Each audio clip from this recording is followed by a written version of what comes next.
What is up, Rob? How you been? Matt, how are you? It's been a wild ride, I Yeah, think, and that's probably an understatement, right? I was gonna say the least. I Ay, ay, ay. think buyers are starting to become a little more active, though. I've Yeah. noticed. What do we got? 4 in the pipeline right now, Wow. compared to none, Right. a month ago. Like, True. I mean, they got to do something though, as far as some kind of incentive. We had Yeah. something for a little bit and then it got shut down. And, they got to come up with a good product, something that will attract people back. Yeah, that's an interesting observation. I think Matt, we're going to see. I mean, I've told you before, we're not in the business of speculating nor predicting because most of the time we get it wrong, right? Or there's something. It's really hard to get it, and even the experts and the economists don't get it right. Uh, but last time we talked, we did have a conversation similar to this where we were talking about what do you think is going to happen, and it's the end of the year, so it might be a good opportunity to talk about that. It's interesting what's happening. The Fed is really set on fighting inflation. I mean, we've seen 4 or 5 different increases in their money rate, Right. and that has impacted mortgage rates, which has impacted our business, right? Yeah. And everybody's celebrating last week's meeting because they didn't raise it as much, but they still increased it. So Right. I don't think it's a reason to celebrate that they slowed down. It's like saying, hey, we're not as bad, but we're still bad, right? Like Yeah. it's still bad, right? No, we're just taking a little of the sting off it for you. Right. And that was December 14th, which was that was last week. Everybody thought, I mean, the rates are already absorbing a lot of what's going on, but there's still, the first couple of days after the increase, nothing happened. Rates actually stayed soft. But today, I'm just keeping an eye on the market, and the rates are getting a little worse now. So, Yeah. basically, that's an indirect way of saying, yes, I think you're right. There's 2 things that can save or can improve the market. One is home prices continue to go down as a way of adapting to the demand, right? That has diminished significantly because of rates. And whoever needs to sell a house, they need to sell a house. So they're going to have to be more flexible in terms of how much they can charge for it. Right. And the government is going to have to intervene somehow or help, not intervene. That's a big word. I don't like the government intervening in anything, but they're going to have to figure out a way to incentivize buyers, especially Yeah. first-time home buyers, so that it's easier and more affordable for them. Because right now it's not affordable and it's not sustainable. Well, what are some things like from your end, that mortgage companies can do to incentivize? Is there any give there? Like, can you offer different products or different services, or what I'm trying to say? Yeah, absolutely. There's different programs, right? Mortgage companies don't have a lot of wiggle room Right. in terms of what they can do. It's interest rates, points, and basically service, right? Mhm. So those are the things that kind of differentiate one mortgage company from the other. And I mean, just being a little creative about the things that you can play with. Buy down are very popular right now. There's 2-1 buy downs. There's also permanent buy downs. There's a lot of people talking about the 2-1s because they're making an assumption. The way that works is you buy the rate down for year 1, year 2, and then it goes back to normal year 3. Okay. That's kind of a very generic way of saying it. And it's cheaper than a permanent buy down, which you end up Right. paying points for the whole 30 years of the mortgage. Is it worth it? No, sure. You're making a bet that rates are going to come down in the next 2 years, which is a pretty safe bet. Right. I'd rather not have to spend the money, and then just basically, if you're really sure the rates are gonna come down, if you can afford it, just do a permanent buy down, um, um, or just buy at the market and refinance in a year or 2 when the rates come down, right? So Right. we'll see. I mean, I don't want anybody listening to this to say, okay, Rob said to do this, so I'm going to do this. I mean, every case is unique. Every case is specific. So, Right. and the best way to do it is just to talk to a very reputable mortgage advisor like Snapfi or any other company that you trust, and make sure you have that person on your side looking at all the different options. But yeah, other than that, Matt, is working with the government. We've been working with the government for many years now, and making those programs available to customers directly, I think is at the lowest possible cost is what we can do at this time, just to make it Right. sort of fight back a little bit of what's happening in the industry. But let me turn the tables a little bit. You tell me, what are you doing on this is on the lender side, but what are you doing on the realty side to keep people engaged, right? Because some Right. people lose a little bit of hope. Some people, think, oh, I can't really afford it. Some people are realizing, hey, buying a house is a little bit more than a rent. So I'm not sure if I want to Yeah. do that. Like, how do you have those conversations? What do you do to make it more palatable for them to actually stay in the market and buy right now? Luckily here, rents are super high. And so, it almost just is a no-brainer to go ahead and get yourself into a purchase situation if you can, because it's like you're going to pay $2,500 a month for a landlord not to take care of the property, or are you going to pay $2,500 a month to own no property? And at the end of the day, in 5 years, that property is going to be worth more. Yeah. So why not purchase it? If it's not worth more than 5 to 10 years, you rent it out to somebody. You become that landlord and you do it right. That's correct. Yeah. Or you sell it and you capture the equity, and it's the best investment in your lifetime. That's really the conversation I have with people when they're renting. But one thing that I really like to do, Rob, is just like back to the basics, grassroots marketing. That with the last promotion that you sent over, I was like door knocking apartment complexes and, duplexes anywhere because, where do renters live? They live in rentals. So why not put yourself in front of them, introducing yourself, providing something that they can hold and see, an icebreaker, and then you have something to talk about, and I look forward to a program like that coming back again, but we do it all the time. Like Janelle come up with a flyer, and just a generic flyer, like, hey, it's a great time to buy, with a smiling couple on it or whatever. And we just take it around and meet people and talk to people. And we make sure that we take a note of who we're reaching out to. And that way we can stop back by in a couple of weeks. Say, hey, like, stop by. Here's another flyer. Throw it in the garbage, put it on your fridge, whatever you're going to do with it. But it's here with our information on it. And just staying in front of people. That's really important, I think, right now, is communicating with your base.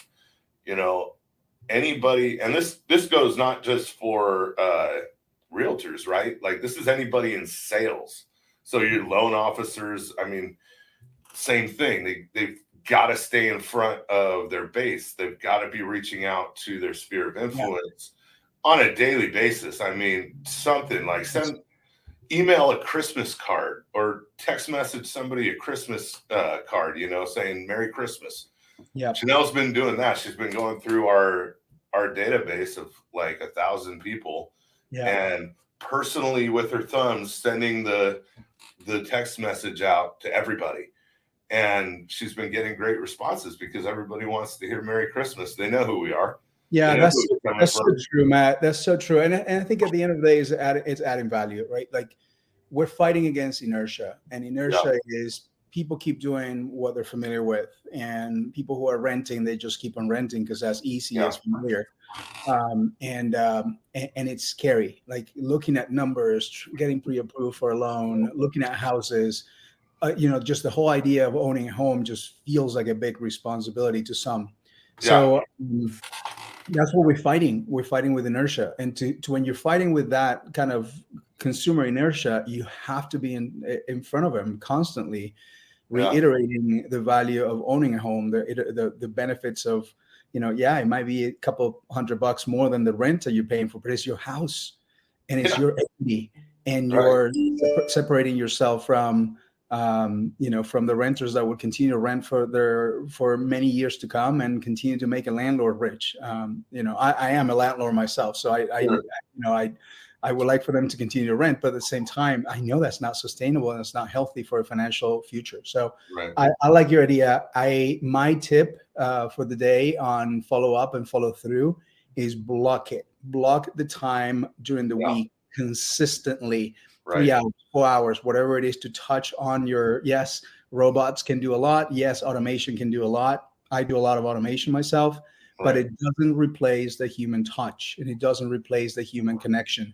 So block it and force yourself. It's like going to the gym, like force yourself to go to the gym when you have to go to the gym, and you might not like it that day. It doesn't matter. Just go and do it. Right. It's the same thing with follow up and follow through. Block it on your calendar, live by that block of time and do it. Even if you miss it once, every couple of months, that at least, that's 80% success. Right. So, it's a great insight from you in terms of staying on top of your customer base and making sure that they know that you're here to help them. So yeah, and I think that people can really tell when they're being botted. I've noticed that when I send out a mass email, I get a whole lot of nothing. And when I get something back, something super negative, like stop emailing me or leave me alone, like I'm going to put you in spam, that kind of thing. Whereas when you actually take the time to send a personal email, they can tell it's from you and not your CRM. The response is different. Like they respect it more when you take the time out of your day to send them, to spend time with them, basically, is how it comes across, right? Yeah. And like you said, the human touch, it's got to be there. People like crave it, especially this day and age with all the technology. All they're doing this day and age is like spam phone calls and emails. We're all fighting them. Advertise all the time, like you want to stop spam, download this app, and so if you want to reach out to your base, you got to do it personally. Absolutely. Awesome. Well, we should be doing this once a week because I think you have some great insights. Yeah, this is fun. Awesome. What else? Anything else for the day? We talked about how the market's trending. We talked about what realtors and loan officers, anybody in sales needs to do. Do you have anything else? Well, I not really, but the thought of the day, I woke up this morning and I just I noticed the industry is changing significantly, right? And we haven't seen the kind of the core of it yet, to the core of the changes yet. I think, like I said at the beginning of this conversation, the Fed is set on fighting inflation, so that's going to continue to impact this industry. We've already seen a couple of big companies fold or close up or reduce operations significantly. Many smaller brokerages, both on the realty side and the mortgage side, are going to have to figure out what they're going to do. Yeah. With any shift in the market, like there's always some opportunity there. Yeah. It's sad. A lot of, on the real estate side, a lot of realtors are going to quit because the last 2 years haven't had to work very hard.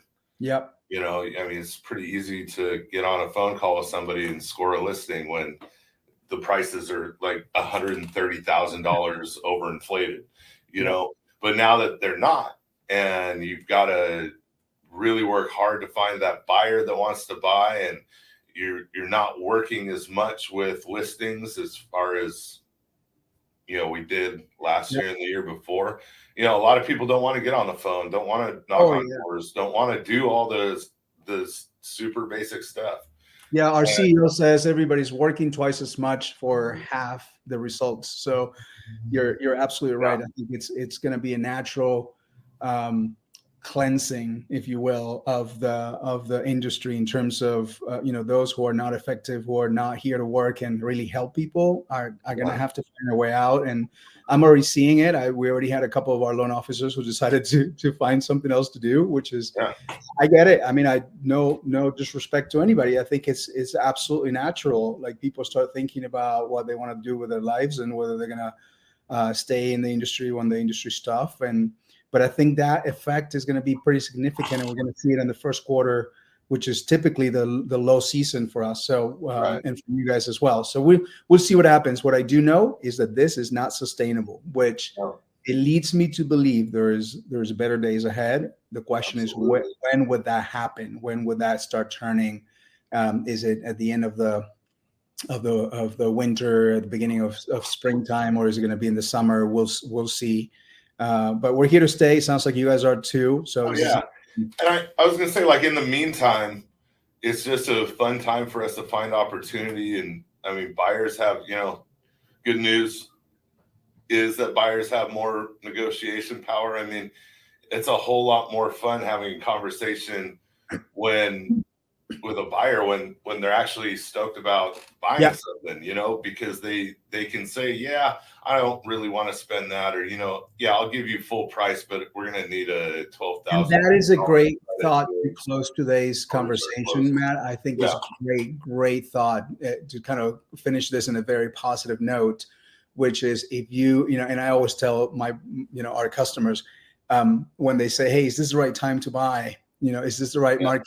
It feels like it's a little icky and weird, and prices might be coming down, and the rates are a little high. And my answer is always very consistent to them.